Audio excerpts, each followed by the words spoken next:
Gwen Carr, Valerie Bell, Hazel Dukes, who've been working to get these reforms done for a long, long time. And I'm glad you could be with us today. And to my right is Reverend Sharpton, who I've known all my adult life. And I want to applaud him on not his activism, because his activism has always been extraordinary, but his effectiveness as an advocate, because it's about making change. That's what the activism is about. And he has made significant and positive change on this issue and many others. Let's go through some of the facts on today. Today is day 104 since the COVID virus started. It's day 19 since Mr. Floyd was murdered. There are two separate situations, and we're dealing with them as separate situations, but there's also a convergence between the two. We see that in the protests, et cetera, and we're worried about the COVID virus in the middle of this situation. And all of this is happening at a truly stressed time in this country. The politics is on high speed and is divisive. We have racial tensions in this nation. So it's one of the most difficult situations we've had in modern political history. When it comes to the reopening, the number for us to watch now is the daily testing number. We've been talking about a lot of numbers over the past couple of months, the hospital number, the ICU number. The number to watch now is the daily testing number. We do 50,000 tests per day, okay? More tests than any place in the country. Those 50,000 tests tell you immediately what's happening with the infection rate. We're starting to reopen. We watch those daily testing numbers to see what's happening. And they're on a website. I tell the government leaders all the time, study these numbers, look at what's behind them. But for example, New York City was at 1.5%, which was the infection rate from the testing, then 1.7. Yesterday was 1.5. So we're watching those numbers. You'll see a little up and down. But if you see anything significant, then we would have to really take a deeper look. You can look at where it is in the boroughs. The boroughs have very different infection rates.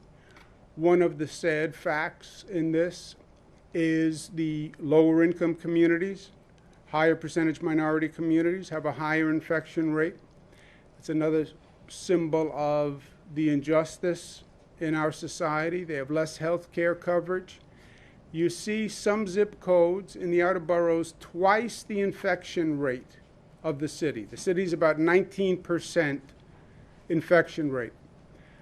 You have some zip codes up to 50% infection rate. So we're paying special attention to those. Number of lives lost is 42 yesterday. You see the overall trend on this is down, and the numbers are probably at such a low level that I don't know they'll drop much more than where we are. But this is also a far way from where we've come.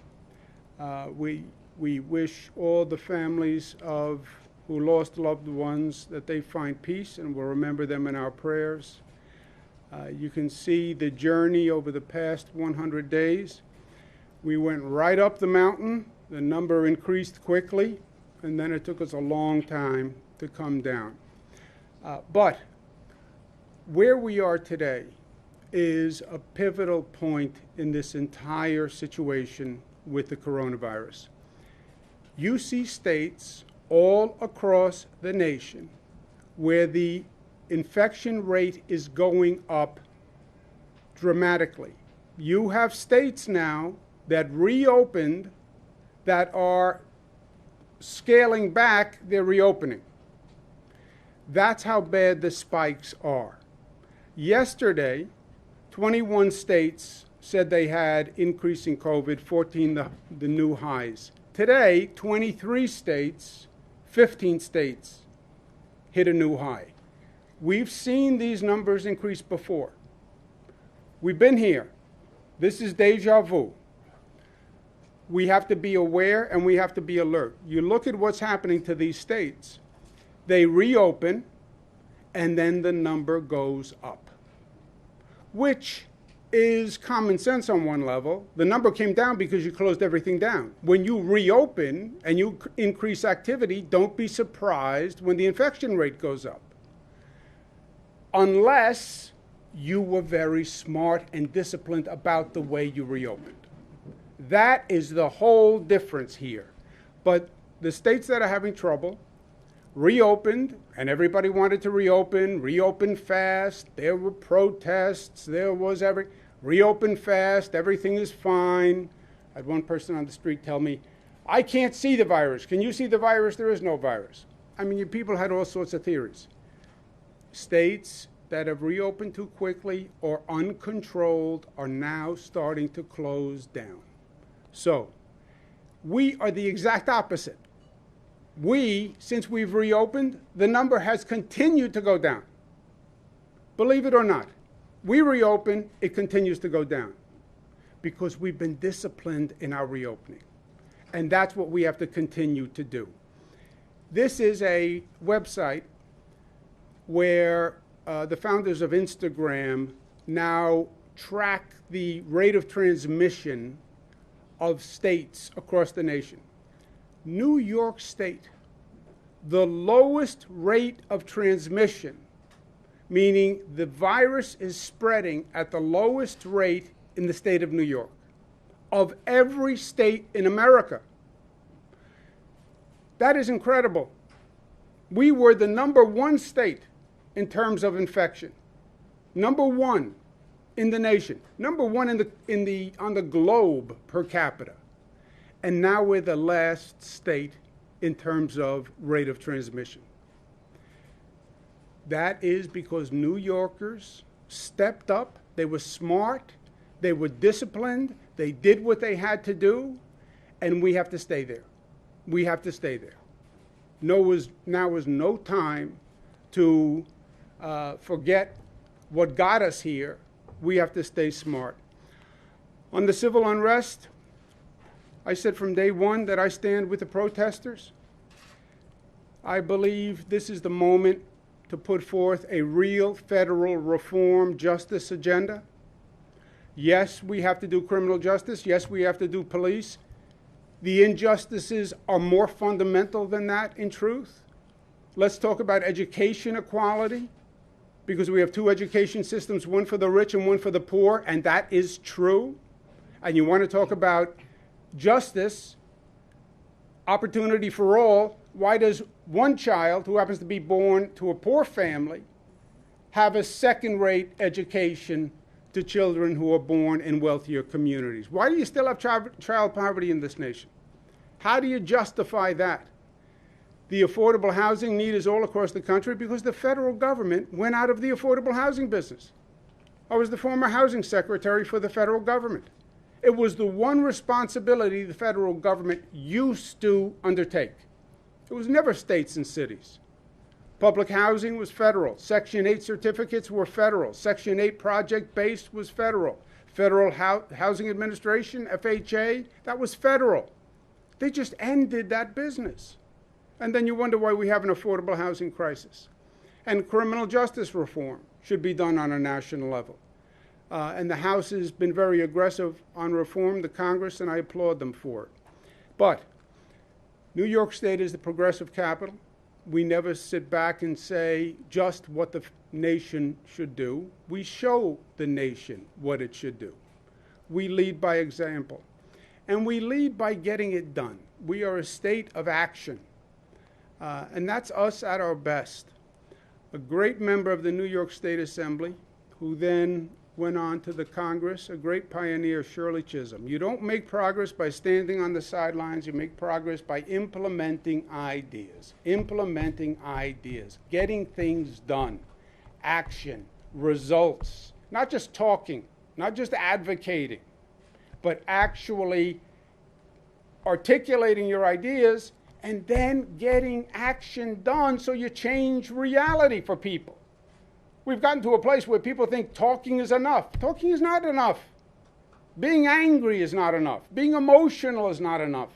How do you transition that to action and change and results? And that's what we're doing here today.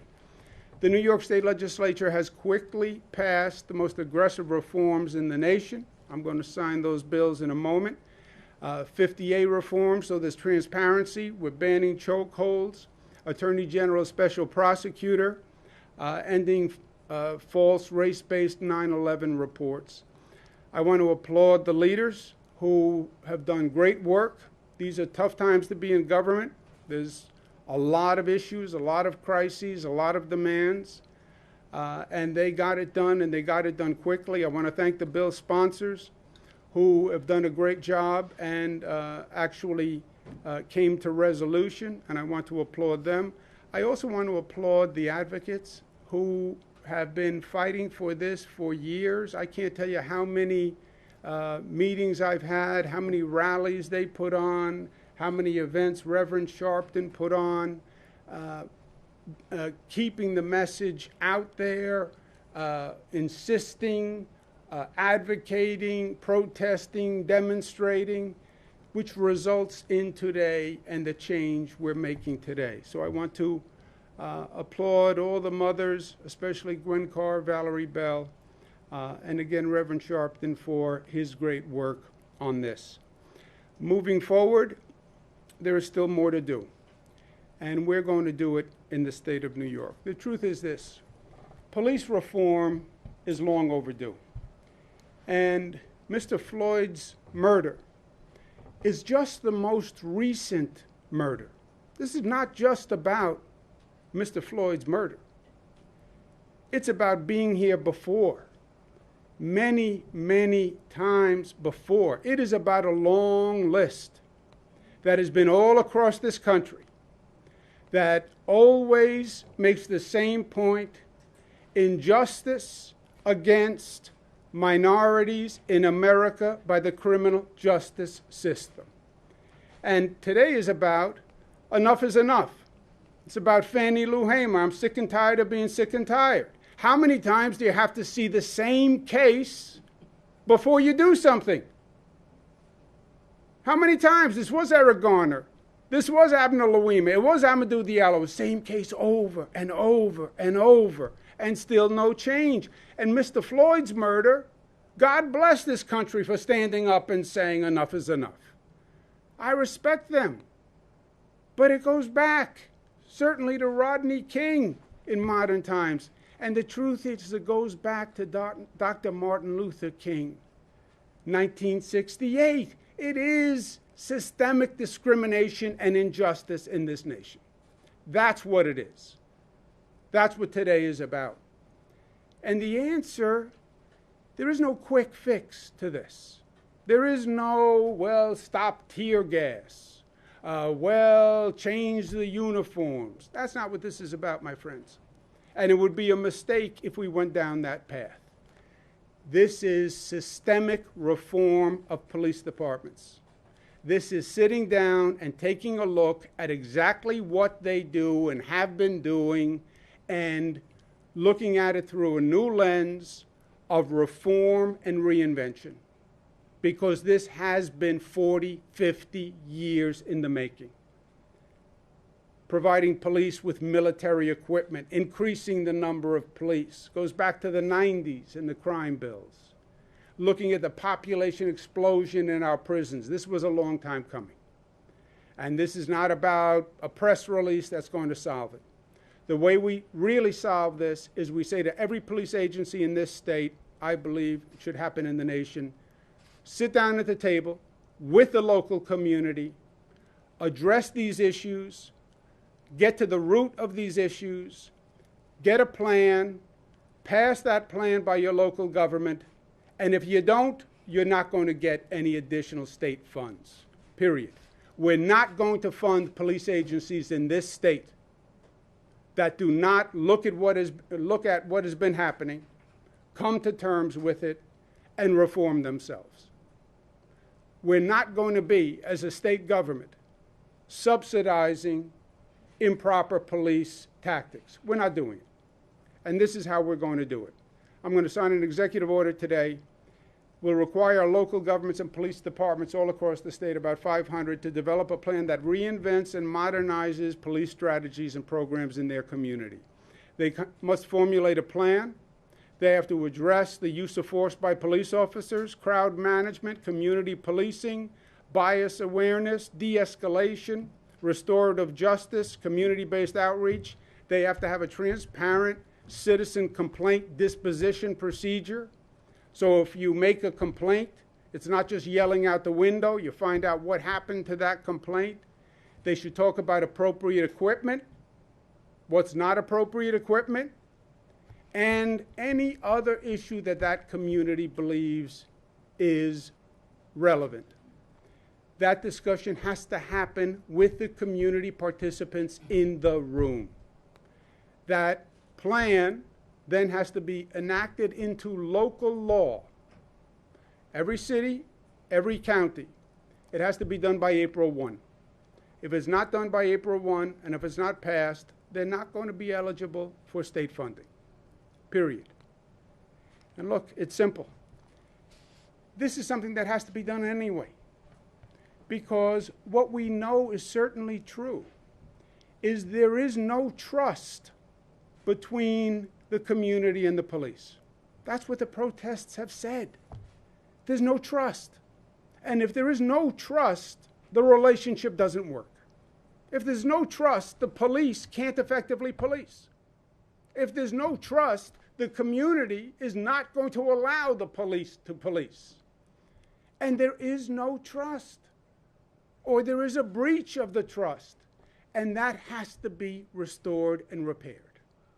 And the only way to do it is to get in a room, get to the table, let everyone say their piece, and let's figure it out community by community all across this state. It will be statewide. No other state has done it, but New York State will lead the way, because New York is New York tough, smart, united, disciplined, and loving. With that, let me turn it over to our great Senate leader. I thank Andrea Stewart-Cousins very much for her leadership. I know we've worked long and hard over this past week. We've been worked long and hard for a long time, but especially this past week, and it turned out great. Thank you very much. Thank you. Senate Leader.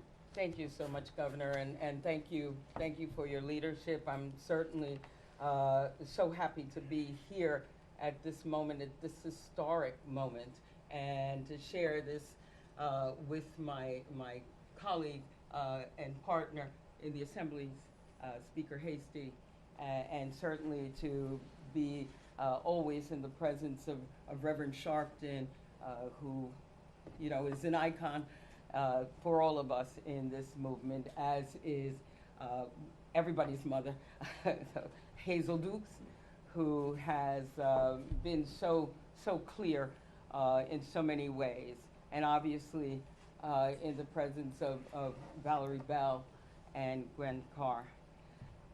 Thank you for being brave and strong.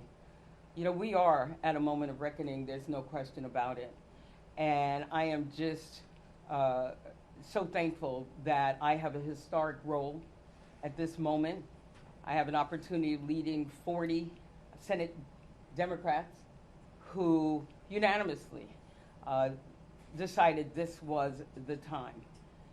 You know, many of my colleagues will sit and stand on the floor, and certainly colleagues who are younger, and they'll talk about the hip hop and give verses.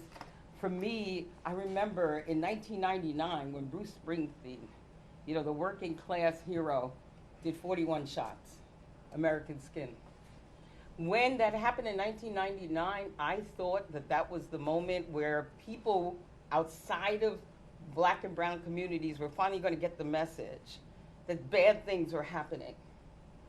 And that refrain, you can get killed just for living in your American skin, I thought would ring a note. But it didn't. And that was right around Amadou Diallo, is why he did that. And so here we are. After the horrific murder of George Floyd, we finally got it. But every parent, every mother who looks like me understood that scary notion with our kids, with our husbands, with our brothers. I got that call when my youngest son was only 18 years old. And he was, quote unquote, on the wrong side of the town. He was stopped, he was frisked. Next thing I know, after we're out of the police station, we're in the emergency room because he's had a fractured nose. Thank God I was able to bring him home. I ache for Gwen, Valerie. I understood that. And I want to be clear, you know, obviously every police officer is not a bad police officer. My brother Bobby was a police officer. He was a transit officer. He worked for New York City Transit. He went in there because he wanted to help his community. He spent about 6 years there. He was 24. He is a Marine, a Vietnam vet, went into the police department and came out within 6 years because he was convinced that the department, that the system was designed so that every young black man would have a record. He knew he was a good cop. He worked with the good cops, but he couldn't change that. And he knew the system couldn't change itself. And so here we are. We know this isn't a cure, as the governor said. We know that this is the beginning, but it's a move to bring justice to a system that has long been unjust.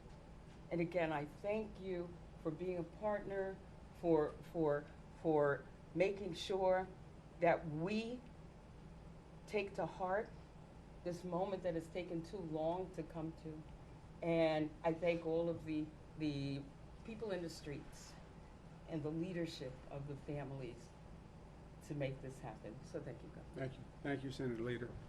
And you're exactly right. It's good to be part of the solution. And I'm proud of New York, and I'm proud of what we've done together. Speaker Carl Heastie, pleasure to be with you, my friend. Thank you, Governor. And let me first thank everyone here for being part of this historic moment. But it's a moment I wish that we've never had to deal with.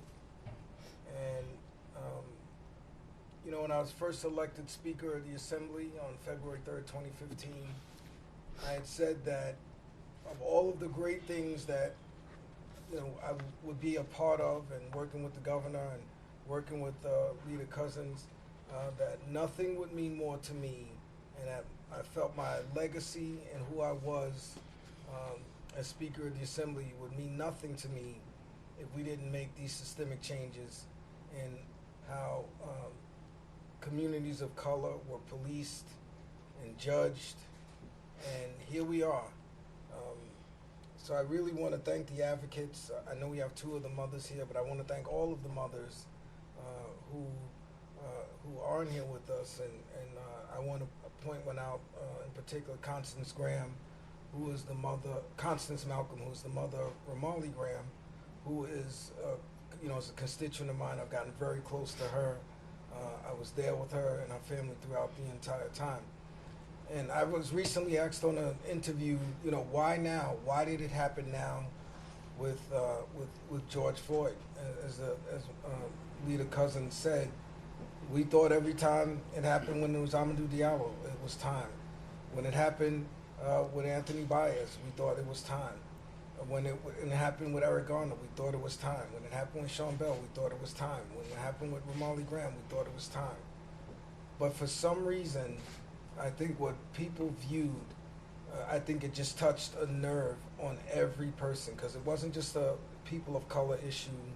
It wasn't just the families. I think watching a man being suffocated by strangulation, you know, crying for his, you know, deceased mother, I think struck a nerve. And for us, even in the Assembly, I actually thought that the bill was going to be Democrat versus Republican. We have many, many Republicans voting for these bills because I think the entire world has just said enough is enough is enough is enough.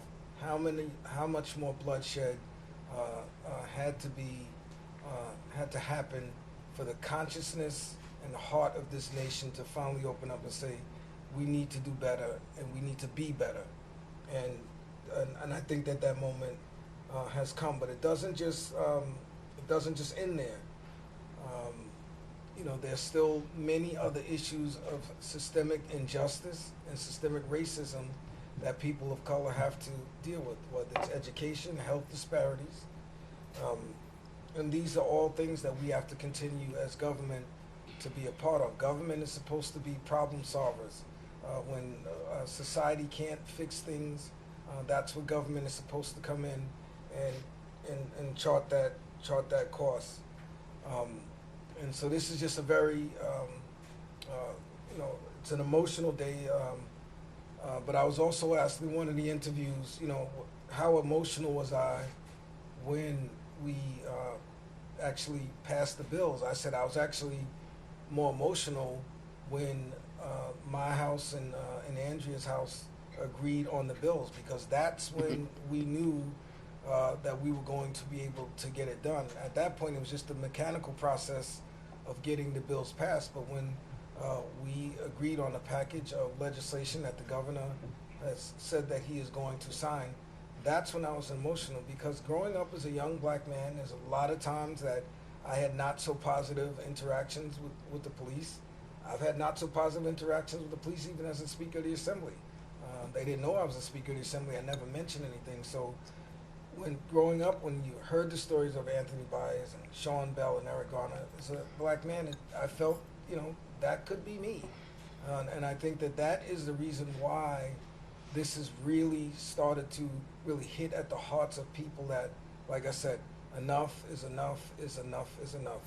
So I'm happy that we are here where we are today, but we still have so much more work to do.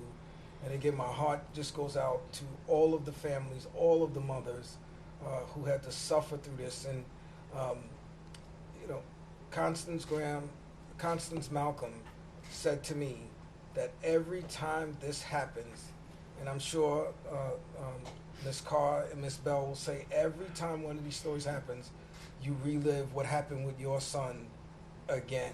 So we're hoping that what we've done will not have other families have to go through what these families have gone through. So I'm just happy that the Assembly was able to be a part of the solution. Thank you, Governor. Thank you. And also, but I just want to mention too, Reverend Sharpton, who was a leader on this, who was ridiculed for this. Sometimes it's difficult standing alone. But you know what, Rev, after 30-something years of you leading this, you are not alone. Leaders sometimes have to be alone. Jesus was alone. And so I just want to thank you for your leadership throughout all of these years. Well said. Thank you, Mr. Speaker. Gary, can you put up the list again on the list? The Speaker said, and the Senate leader, why now? What happened now? Why not 1999? That is the question. To me, I hear it, why did it take so long? But I think it wasn't just about Mr. Floyd's death. I think it was the cumulative impact. I think all the names on that list did not die in vain. I think it took that repeated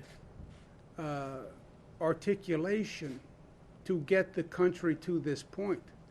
Reverend Sharpton, on every one of those situations, was out there making this point all over the country.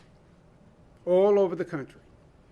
And finally, the country heard. But the reason we're here today, make no mistake, is because Reverend Sharpton and good people across this country were out there making the point every time, over and over and over again. So Eric Garner did not die in vain. Sean Bell did not die in vain. It took a number of lives, unfortunately. It took a number of injustices, unfortunately. But each one was a part in getting to today. And it was Reverend Sharpton standing up and making sure the people of this nation heard every time every injustice happened. And that Reverend, is a special ability, a special contribution. And you have been there year after year after year. And we all respect your effort. We thank you for what you've done. We thank you for your voice, which the nation has heard, this state has heard. And not only did we hear you, we're going to make a difference. And this state is going to make a difference. And I believe it's going to be a difference that's going to resonate all across the nation. Because what we're doing here, making every police agency come to the table with the community, that should be done in every police agency in this country. Together we'll make it happen. Reverend Sharpton. Thank you, Governor, and thank you to the Speaker and the Senate Majority Leader. Let me first say this is a great day for advocates. And though I appreciate the Speaker's words, but as I stood on many of these marches and protests, there were many that will never sit next to the governor that marched, many that will never have their names called. And it's a great day for them, advocacy groups that are not as known as National Action Network, but advocated anyway.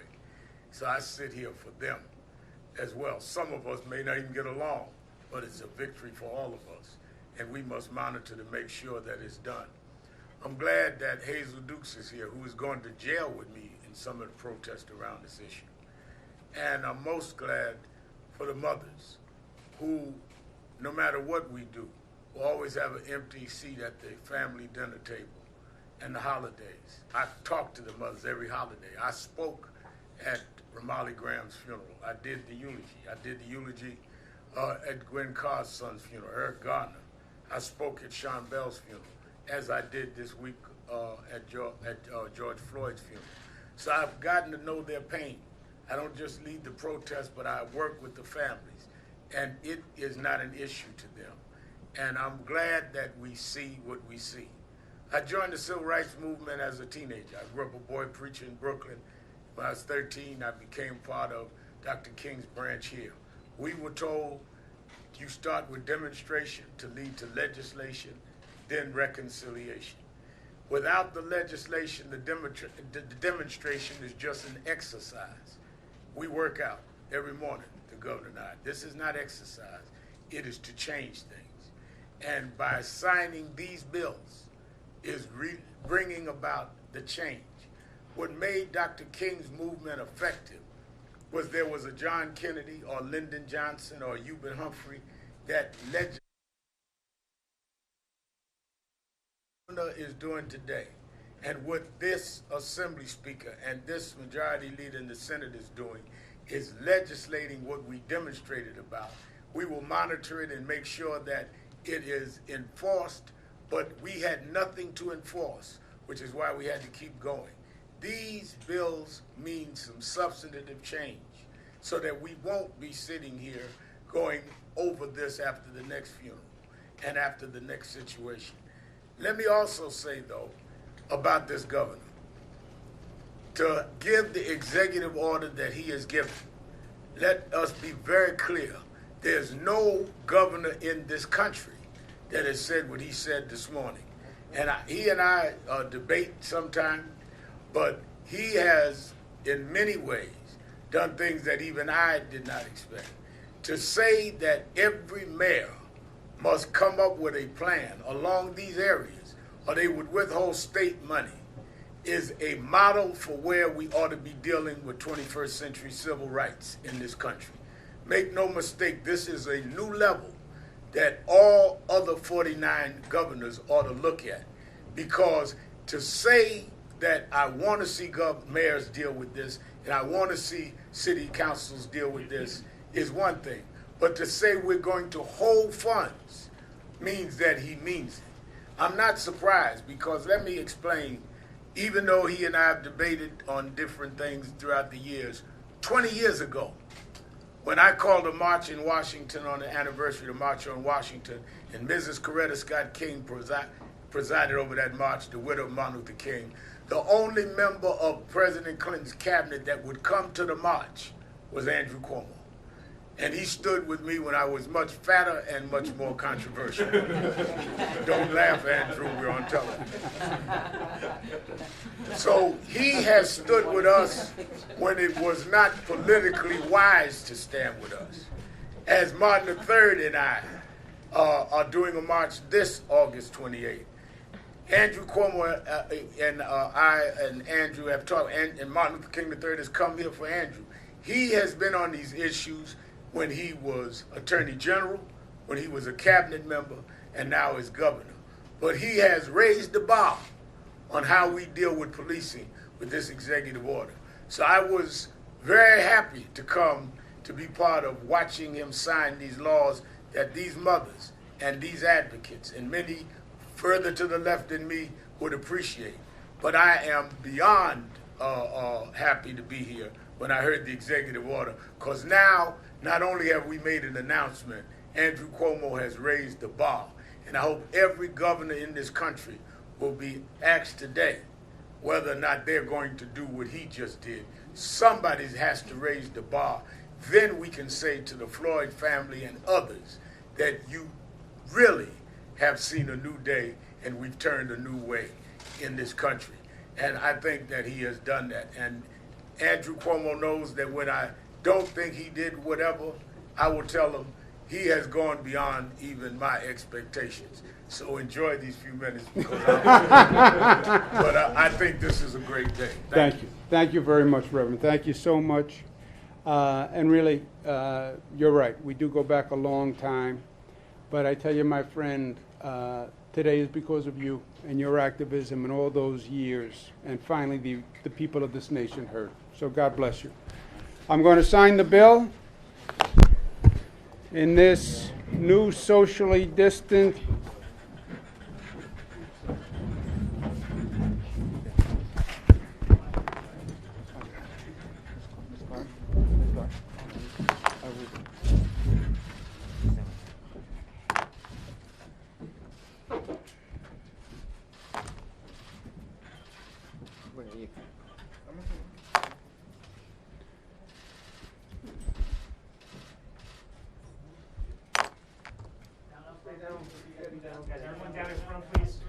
So congratulations, the bills are signed. Yeah. Whoa.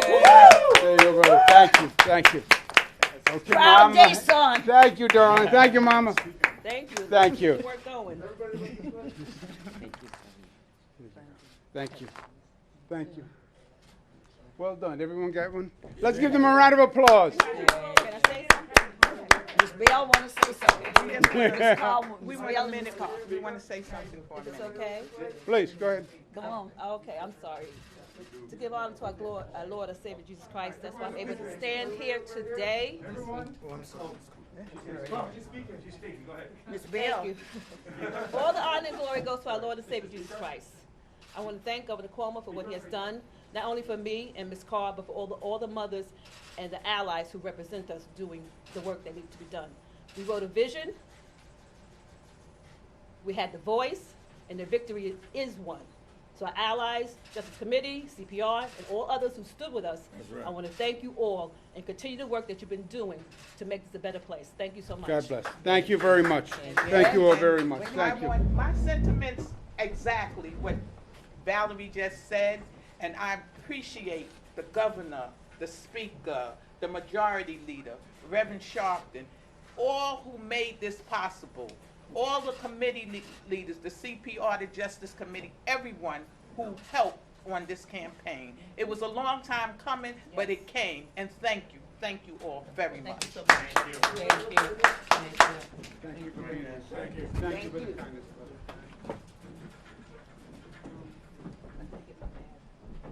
Thank you.